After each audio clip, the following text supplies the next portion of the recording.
நல்ல விஷயம் என்ன பண்றீங்க? எனக்கு போறக்கிற வாய்ப்பு படங்கள் வேலை நிறைய இருக்குங்க. அதான் எனக்கு வேலை நிறைய இருக்கு இல்லைங்களா? எனக்கு வேலை இப்ப நான் வெளில போறேன் கூப்பிட வரைக்கும் உங்களுக்கு ஒர்க் இருக்கு. அந்த மாதிரி அங்கிட்ட ஒரு அண்ணன் கரெக்டா பண்ணி போயிட்டு இருக்காங்க. சூப்பரா போயிட்டு இருக்காங்க. நிறைய போட்டு எனக்கு வேலை நிறைய இருக்கு. எல்லாருக்கும் வணக்கம். மாமன் படம் மே 16 நேற்று ரிலீஸ் ஆச்சு. நேற்று ரிலீஸ் ஆனதுல இருந்து இன்னைக்கு வரைக்கும் படம் நல்ல ஒரு மக்கள் மத்தியில் நல்ல வரவேற்பு. நேற்று காலையில படத்துக்கான எதிர்பார்ப்பு ஒரு மக்கள் கூட்டம் வந்துச்சு. நேற்று மத்தியானம் அப்படியே இன்க்ரீஸ் ஆச்சு. நேற்று ஈவினிங் வந்து மக்கள் கூட்டமா நல்லா கொண்டாடுறாங்க. என்ன நினைச்சு இந்த படத்தை எடுத்தோமோ, நம்ம உறவு சார்ந்த படம் கண்டிப்பா நம்ம குடும்பத்துக்குள்ள ஒரு தவிர்க்க முடியாத ஒரு உறவுல தாய்மாமி உறவு இது சார்ந்து இந்த படம் இருந்தா கண்டிப்பா நம்ம மக்களுக்கு பிடிக்கும் அப்படின்னு நினைச்சு இந்த படத்தை எடுத்தோம். இந்த டைரக்டர் எடுத்தாங்க, புதுசா எடுத்தாங்க. இன்னைக்கு இந்த படம் மக்கள் மத்தியில அப்படி ஒரு வரவேற்பு இருக்குது. முதல் பாதியில நல்லா சிரிச்சு நல்லா ரசிச்சு இந்த படத்தை என்ஜாய் பண்ணாங்க. இரண்டாவது பாதியில நிறைய எமோஷனல். எல்லாரும் கேட்கிறப்ப நான் அழுதுட்டேன் கண்ட்ரோல் பண்ண முடியல. 4 இடத்த அழுதுட்டோம், 5 இடத்த அழுதுட்டோம். நேற்று சென்னையில ரோஹிணி செட்ல படம் விட்டு வெளில வந்தோடனே ஒவ்வொருத்தங்க வந்து ஒரு சிஸ்டர் வந்து அந்த குழந்தைய வந்து என் கையில கொடுத்து, அந்த படத்துல எப்படி என் அக்காவுக்கு லேட்டா ஒரு குழந்தை பிறந்துச்சோ அதே மாதிரி என் குழந்தை வருஷத்துக்கு அப்புறம் தானே என் குழந்தை பிறந்துச்சுன்னு சொல்லி அந்த குழந்தைய உங்க கையில வச்சிருக்கேன் 2 நிமிஷம் அப்படின்னு சொல்லிச்சு. எனக்கு ஒரு மாதிரி ஆயிடுச்சு. அது இதுதானே என் கூட தம்பி, நீங்க எப்படி படத்துல அதே மாதிரி தான் இந்த தம்பி எனக்கு, இவன் தானே என்னை எல்லாம் பாத்துக்கிட்டான்னு சொன்னாங்க. அங்கிருந்து இறங்கி கீழே வரப்ப ஒரு 4-5 லேடிஸ் எல்லாரும் உடையாந்து ஒரு மாதிரி எமோஷனல் அழுதாங்க. அதுதான் இது இந்த படத்தோட வெற்றின்னு நினைக்கிறேன். அதனாலதான் எல்லாரும் என்னை வந்து இந்த கதை வந்து எழுதுங்கன்னு கேட்கறப்ப இந்த கதை எழுதல, எல்லாரும் வாழ்க்கையில இருந்து எடுத்தது அப்படின்னு சொல்லி எல்லாரும் லைஃப்ல இருக்கிறது. அதனாலதான் இந்த படம் இன்னைக்கு ரொம்ப கனெக்ட் ஆயிருச்சு. எங்களுக்கு என்னன்னா இது பெரியவங்க தாய்மார்கள் பெரியவங்க எல்லாத்துக்கும் பிடிக்கும்னு நினைச்சோம். ஆனா பசங்களுக்கு இந்த படம் பிடிச்சிருக்கு அப்படின்னு நினைச்சா எங்களுக்கு இந்த படத்துக்கு கூடுதல் ஒரு பெரிய மரியாதை. படிக்கிற பசங்க நிறைய பேர் இந்த இப்ப கூட பாருங்க, இந்த கோயம்புத்தூருக்கு வந்திருக்கேன். இன்னைக்கு நம்ம இங்க தேட்டரே பாருங்க, எல்லா பசங்க பூரா ஒரு 20-25 வயசுக்கு மேல பசங்க எல்லாருமே அண்ணா அழுதுட்டோம் அப்படின்றாங்க. ஸோ டோட்டலா இந்த படம் எல்லாத்துக்கும் கனெக்ட் ஆயிருச்சு. இந்த படம் முடிஞ்சு வெளியில வர்றப்ப கண்டிப்பா நிறைய பேர்த்து அவங்க மிஸ் பண்ண உறவுகள் அத்தனை பேர்ட்டும் போன் பண்ணி பேசணும்னு தோணும். நிறைய மனஸ்தாபத்தை யாரும் சப்போஸ் பேசாம இருந்தா உடனே அவங்ககிட்டையும் பேசணும்னு தோணும். திருப்பி இந்த உறவுகள்லாம் ஒன்னா சந்திக்கணும்னு தோணும். இந்த படம் முழுமையா வெற்றி அடைஞ்சிருக்குன்னு நினைக்கிறேன். எல்லா ஊருமே தாய்மார்கள் வந்து பசங்க வந்து கொண்டாடுறாங்க. ஸோ அதை இன்னும் ஊக்குவிக்க விதமா தான் நான் அங்க வந்திருக்கேன். எல்லாத்தையும் நான் பார்த்துக்கிட்டு இருக்கேன். ஒரு ஊர்ல இன்னும் எல்லா தேட்டர்லையும் போயிட்டு நான் மக்களை நேரில் சந்திக்க இருக்கிறேன். இப்படி படங்கள் இன்னும் கூடுதலா எல்லாத்துக்கும் போய் சேரணும் அப்படின்னு நினைக்கிறேன். அதுக்கான வெற்றியும் கிடைச்சுன்னு நினைக்கிறேன். நன்றி.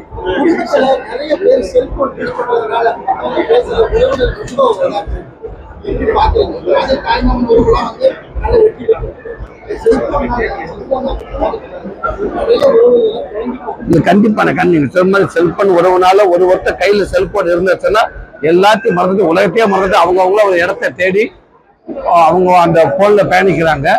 கண்டிப்பா தவறான இதுதான். செல்போன் நல்ல விஷயம் இருக்கு. செல்போன்ல தேவையான அளவுக்கு மட்டும் செல்போனை பயன்படுத்திட்டு முடிஞ்சதுக்கு உறவுகளோட நண்பர்களோட இருங்க, குடும்பத்தோட இருங்க, பேசுங்க.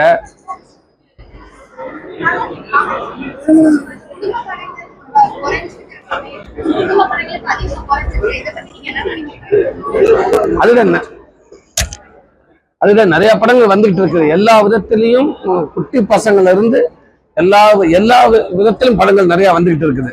அப்படி இருக்கும் குடும்ப உறவுகள் படங்கள் கண்டிப்பா வருது. ரொம்ப ரேரா வருது. ரொம்ப ரேரா தான் வருது. ஒரு 2 வருஷத்துக்கு ஒரு தடவை அந்த மாதிரி தான் வருது. அதனாலதான் அந்த குடும்ப உறவு சார்ந்த படங்கள் இந்த மாதிரி கதைகளை நான் இருந்தா இன்னும் பொருத்தமா இருக்கும்னு என்னோட நினைப்பாது.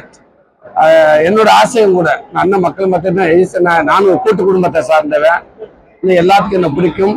2வது இது ஒரு ஹீரோவா அப்படி இல்லாம இந்த கதை நாயகனா இந்த இன்பான்ற ஒரு தாய் மாமனா எல்லா வீட்டுக்குள்ளயும் ஒரு தெரிவிப்பேன். அதனால நான் வந்து இன்னும் ஈஸியா கனெக்ட் ஆகும்னு நினைச்சேன். இந்த கதையை நான் தேர்ந்தெடுத்தேன். அது முழுமையாவே சேர்ந்திருக்குன்னு நினைக்கிறேன்.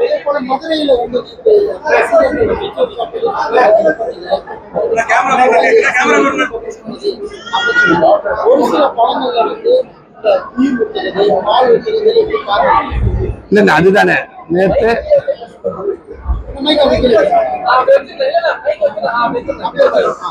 அதை நான் சொல்லியாச்சுன்னா நேற்று தம்பிகள் ரசிகர்கள் அப்படின்றதுல நேற்று பண்ணாங்க. அதை நான் கூப்பிட்டு நான் சொல்லிட்டேன். இனிமே அந்த மாதிரி நடக்கான்னு நான் நினைக்கிறேன். ஏன்னா சொல்லியாச்சு அவங்ககிட்ட, அவ்வளவுதான். அது என்ன உண்மைக்கு அது அது அவங்க குடும்பத்தை பார்க்க பண்ண வருத்தம் கஷ்டமா இருக்கும். ஏண்டா இன்னைக்கு குடும்பத்துல ஒருத்தருக்காக அப்படி ஒன்று நினைச்சுன்னா கூட பரவாயில்ல, ஒரு கடவுள்கிட்ட போய் வேணும்னா பரவாயில்ல. அது அந்த மாதிரி ஒரு விஷயம் பண்றது எனக்கு விருப்பம் இல்லை. ஒரு கடவுள்கிட்ட போய் குடும்பத்துக்காக வேணும்னா கூட நியாயம். ஒரு படத்துக்காக இப்ப குடும்பத்துல ஒருத்தன் போய் இப்படி இருக்கான்னு நினைக்கிறப்ப அந்த குடும்பத்துல அவங்க பார்க்கணும்னு மனசு கஷ்டப்படும். அதனால அந்த விஷயத்தை தவிர்க்கிறது நல்லது. நான் ஆல்ரெடி சொல்லிட்டேன். அதை நான் சொல்லிட்டேன். அதை சொல்லிட்டு அவங்களுக்கு கண்டிப்பா சில இனிமே நடக்காதுன்னு நினைக்கிறேன் நான்.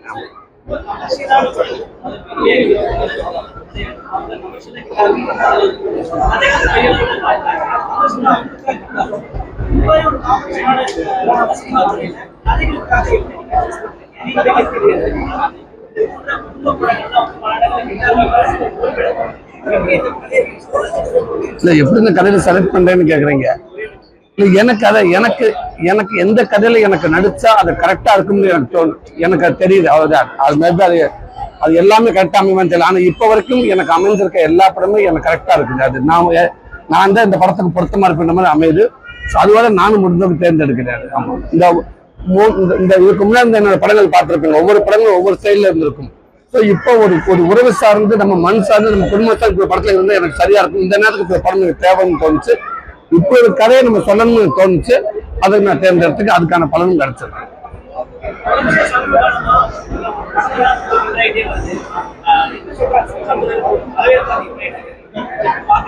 யாருக்கு புரியுது? ஆமா,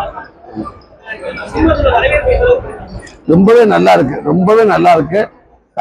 கடினமா உழைச்சோம்னா அது நல்ல இடத்துல கொண்டு எந்த துறையா இருந்தாலும் அதுக்கான இடத்துல நம்ம இருப்போம்.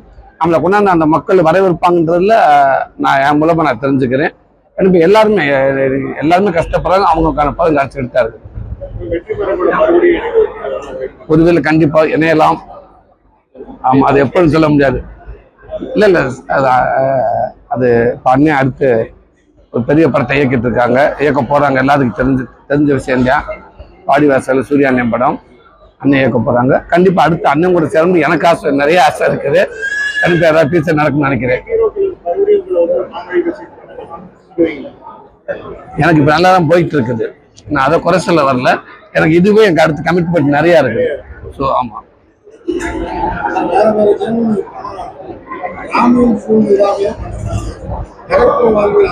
அடுத்தடுத்த கதையில அப்படி கேட்டு வச்சிருக்கேன். கண்டிப்பா அதை எதிர்பார்க்கலாம். ஆமா, கண்டிப்பா நிறைய பேர் எனக்கு வாழ்த்து சொன்னாங்க. நிறைய பேர் பேசியிருக்காங்க. நண்பர்களும் எனக்கு எல்லாம் பேசிக்கிட்டு தான் இருக்காங்க. நீங்க வாங்கி கொடுத்தீங்கன்னா இப்ப போய் சாப்பிடல வாங்க. பட்ஜெட் தாங்க பரவாயில்லையா?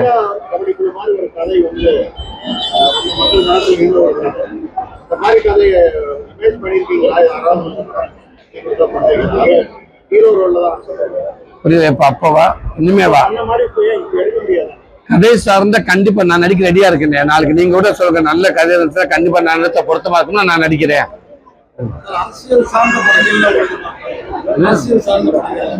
புரியல.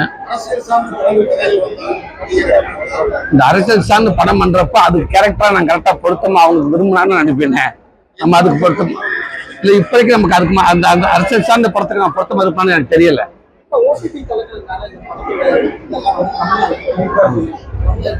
ஆமா, புரியுதுங்க. ஆமா ஆமாங்க.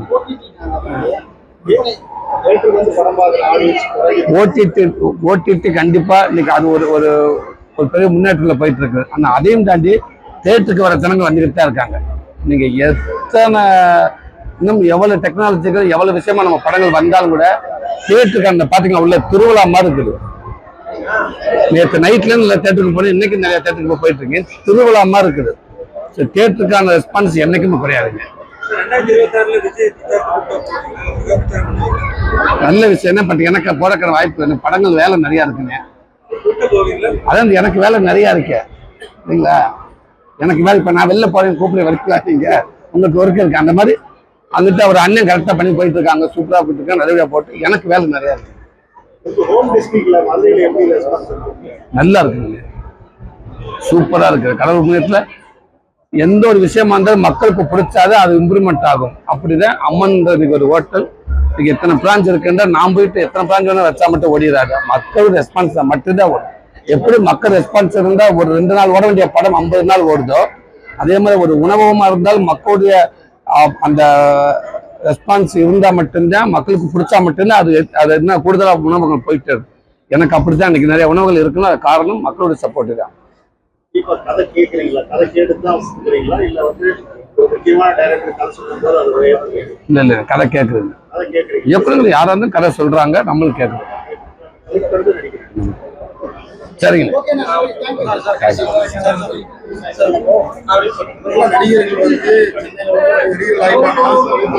சரி.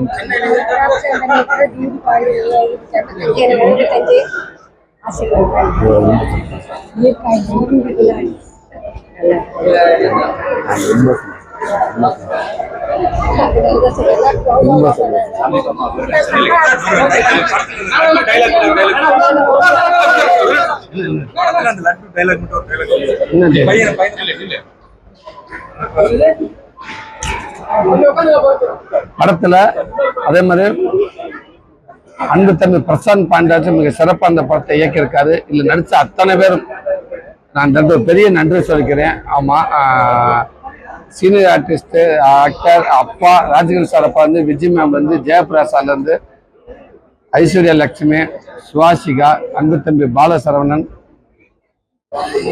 நிறைய ஆக்டர்ஸ் இருக்காங்க, சாயால இருந்து எல்லா ஆக்டர்ஸ் இருக்காங்க. அவங்க எல்லாத்தையும் நன்றி சொல்லிக்கிறேன். குறிப்பா இன்னைக்கு இந்த படத்தை தியேட்டர்ல கொண்டாடுறதுல முக்கியமான ஒருத்தருக்கு லட்டு. இந்த லட்டு எல்லாரும் கொண்டாடுறாங்க, எல்லா வீட்லயும் அப்படி ஒரு லட்டு இருக்கேன். இன்னைக்கு அவனை எங்க போனா லட்டு லட்டுன்னு கேட்கறாங்க. இங்குள்ள லட்டு எல்லாத்துக்கும் மனமார்ந்த வாழ்த்துக்கள். நல்லா படிங்க தங்கங்களா, அதான் ரொம்ப முக்கியம். உங்களுக்கு நல்லா படிக்கணும், சரியா? நல்லா சாப்பிடணும், நல்லா தூங்கணும், நல்லா படிக்கணும், நல்லா விளையாடணும். ஓகேவா? செல்போன் நல்லா விளையாடுவீங்களா 2 பேரும்? செல்போன் அதிகம் விளையாடக்கூடாது, சரியா? தெரிஞ்சு.